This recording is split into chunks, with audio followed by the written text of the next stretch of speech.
Assalamu alaikum students. I hope that you will be fine. We were doing long questions and answer.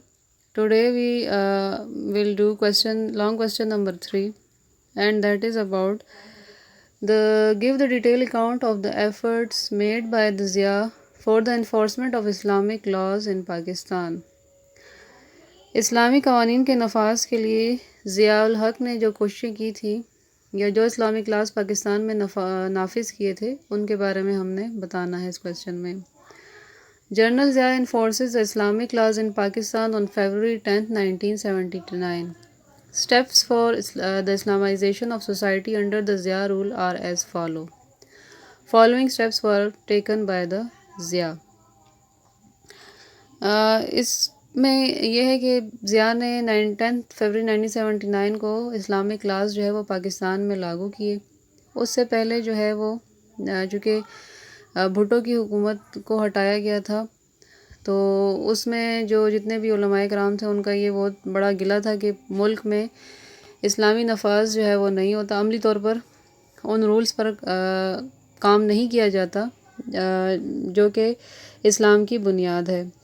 تو پاکستان کے جو general تھے صدر ضیاء الحق، انہوں نے ملک کی باغ دوڑ سنبھالنے کے فوراً بعد 10 فروری 1979 کو ملک میں اسلامی حدود و تعزیرات کے نفاذ کا اعلان کیا، اور اس کو پاکستان کی تاریخ میں نظام اسلام کے نفاذ میں ایک سنگ میل کی حیثیت حاصل ہے۔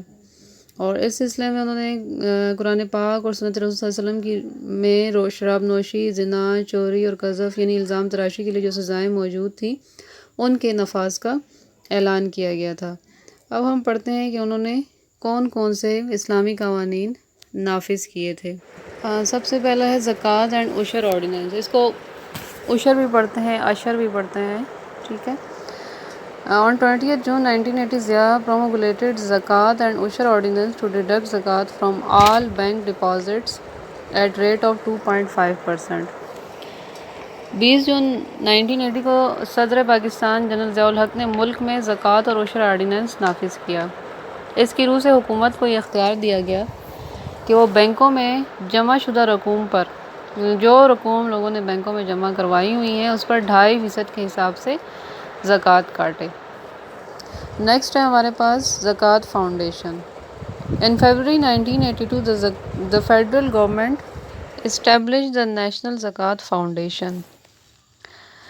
19 فروری 1982 میں حکومت جو وفاقی حکومت تھی اس نے نیشنل زکوٰۃ فاؤنڈیشن قائم کی۔ اس کا مقصد یہ تھا کہ لوگ جو ہے مستحقین زکوٰۃ جو ہیں ان کی تربیت ہو سکے تاکہ وہ ہمیشہ زکوٰۃ پر انحصار نہ کر سکیں، یعنی ان کو اپنے پاؤں پر کھڑا کیا جا سکے، انہیں اس قابل بنایا جا سکے کہ دوبارہ نیکسٹ ایئر جو ہے وہ اس قابل نہ ہو کہ انہیں زکوٰۃ دی جائے، بلکہ وہ دوسرے کوئی لوگ ہوں۔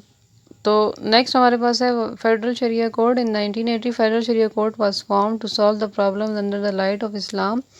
1980 میں فیڈرل شریعہ کوڈ قائم کیا گیا جس کا مقصد یہ تھا کہ تمام جو مسائل ہیں ان کا فیصلہ قرآن و سنت کی روشنی میں کیا جائے۔ پھر ہے بلاسفیم ایکٹ۔ بلاسفیم کہتے ہیں توہین رسالت۔ Article 298 of Constitution was amended that anyone who goes against the blaspheme would be punished for 3 years and fined both. اس کا مطلب یہ ہے کہ حکومت نے آئین کی دفعہ 298 میں ترمیم کر دی جس کے تحت خلفائے راشدین، اہل بیت اور صحابہ کرام رضی اللہ عنہم کی شان میں گستاخی کرنے والوں کو 3 سال قید بمشقت یا جرمانہ یا دونوں سزائیں ایک ساتھ دینے کا اعلان کیا گیا۔ اس کے علاوہ بھی اس میں کچھ سزائیں اسلامی قوانین کے مطابق مقرر کی گئیں۔ نیکسٹ ہے آپ کے پاس Pakistan studies and Islamic studies. Introduced as the compulsory subjects, the federal government made Islamic studies and Pakistan studies as compulsory till degree levels. وفاقی حکومت نے تعلیمی اداروں میں BA اور BSc کی سطح تک اور تمام پیشہ ورانہ تعلیمی اداروں میں مطالعہ پاکستان اور اسلامیات کے مضامین کو لازمی قرار دیا۔ البتہ غیر مسلموں کو اس بات کی اجازت دی گئی کہ اگر وہ اسلامیات کی بجائے اخلاقیات کا مضمون اپنے لیے منتخب کرنا چاہیں تو کر لیں۔ نیکسٹ ہے احترام رمضان۔ In 1981, Zia promulgated enacted احترام رمضان ordinance which put ban on smoking, eating and drinking by all Muslims in public places. Violation of these laws were made punished by 3 months or fine.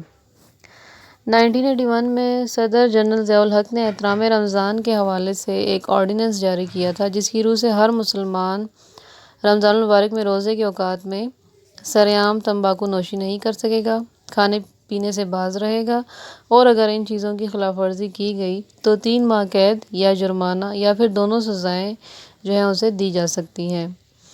پھر 1984 میں general Zia نے نظام صلاۃ کے قیام کے سلسلے میں بھی ہدایت نامہ جاری کیا تھا۔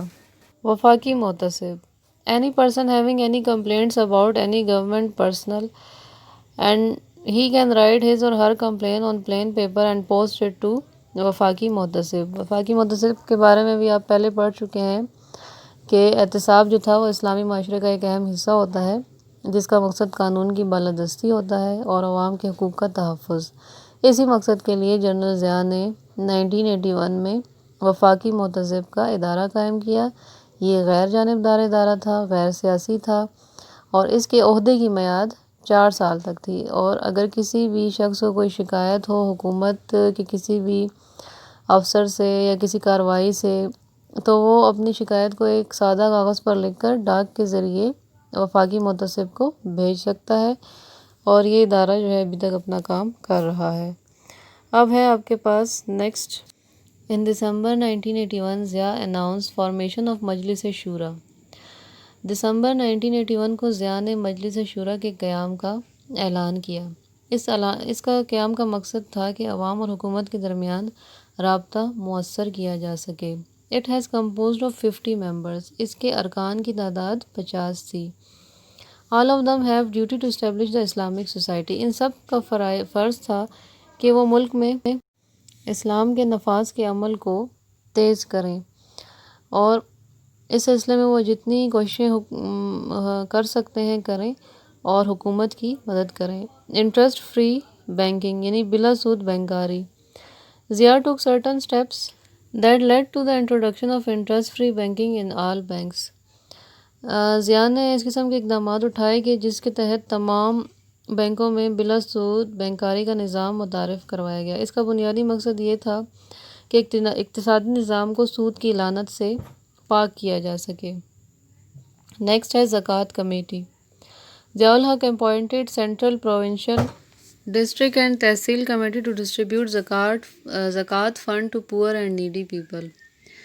نیڈی کہتے ہیں ضرورت مند کو۔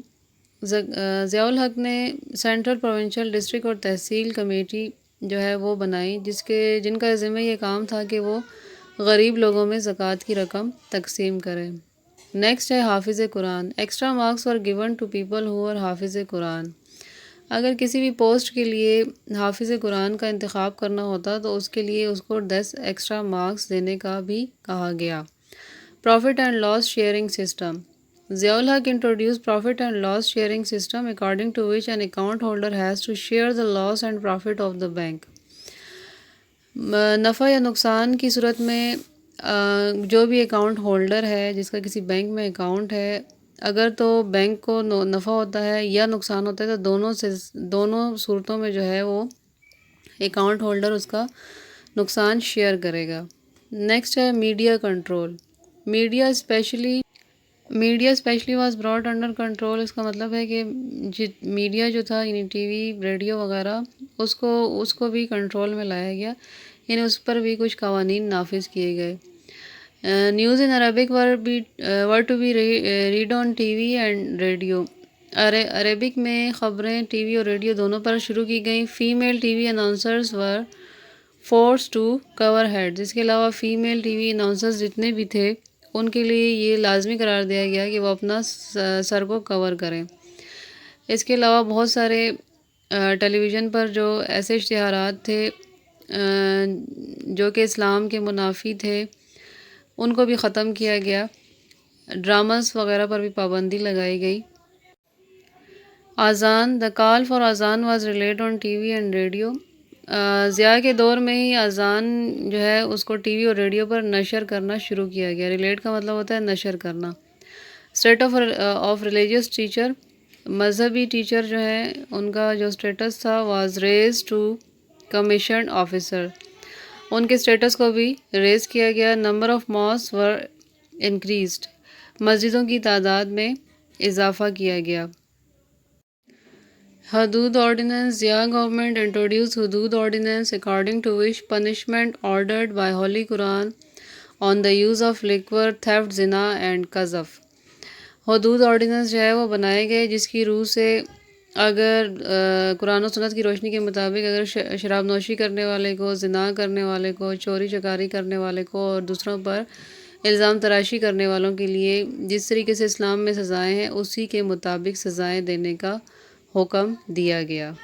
تو یہ تھا آپ کا کویسچن 3۔ آئی ہوپ کہ آپ کو سمجھ آ گئی ہوگی۔ تھینک یو، اللہ حافظ۔